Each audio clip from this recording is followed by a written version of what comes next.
पहुंचने पर माता पिता को प्रणाम कर गुरुजी के द्वारा दिए गए चनों को माता पिता को दिखाया।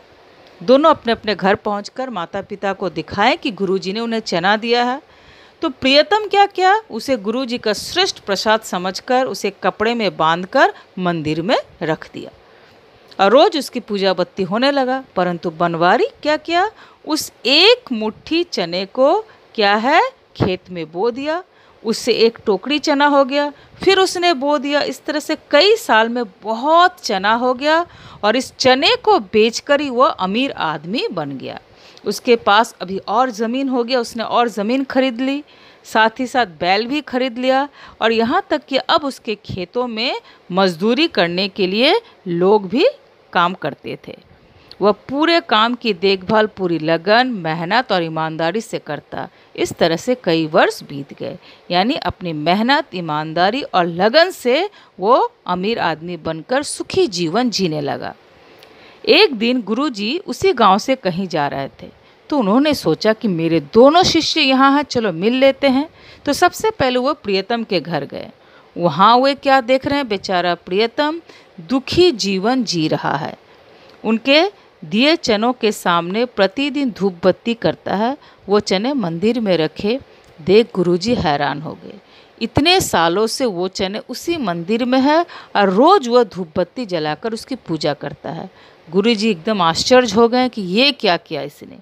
उसके बाद जब वो बनवारी के घर गए तो वहाँ उनका बहुत अच्छी तरह से स्वागत हुआ और बहुत आदर सम्मान किया गया और बनवारी ने चने की सारी कहानी बता दी कि उसने गुरुजी का दिया हुआ चने का किस तरह से इस्तेमाल किया।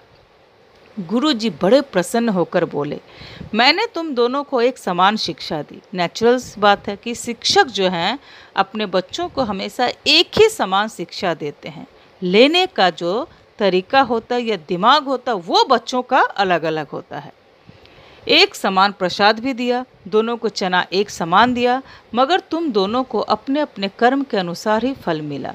बनवारी चने देने के पीछे छिपी मेरी भावना को समझ गया, लेकिन प्रियतम वही भावना समझ नहीं सका। तो यहाँ जो दोनों को सफलता मिली, किस लिए? अपने अपने कर्म के अनुसार। जिसने उस चने को जो समझा या शिक्षक के या गुरु के देने की भावना को जिस तरह से समझा, उसने उसका उसी तरह से इस्तेमाल किया। और इस तरह से कहा गया है कि ईश्वर मात्र पूजा करने से नहीं, परिश्रम करने से खुश होते हैं। परमात्मा तो केवल वस्तु प्रदान करता है, उसे सुखमय या दुखमय मनुष्य स्वयं अपने कर्मों से ही बनाता है। परमात्मा तो सब कुछ दे दिया है, लेकिन अब इसको आप कैसे बनाइएगा, इसको आप कैसे इस्तेमाल कीजिएगा और अपना जीवन सुख या दुख से भरिएगा, ये आपका कर्म ही निश्चित करता है। तो इस कहानी का मोरल क्या है, शिक्षा क्या है? जीवन में परिश्रम करने से ही उत्तम प्रसाद प्राप्त होता है, यानी परिश्रम का फल ही हमेशा मीठा होता है और वही सबसे उच्च और उत्तम प्रसाद कहलाता है। और इसके लेखक हैं ललितेश्वर मिश्र। ठीक है, तो ये चैप्टर को आप लोगों को मैंने क्या है शॉर्ट करके अच्छी तरह से फिर से समझा दिया रिवीजन के लिए। और साथ ही साथ मैं 1 या 2 शब्द में उत्तर लिखने के लिए 10 प्रश्न दे रही हूँ। आपको उसे 1 या 2 शब्दों में ही लिखना है, सेंटेंस में नहीं। Okay class, thank you.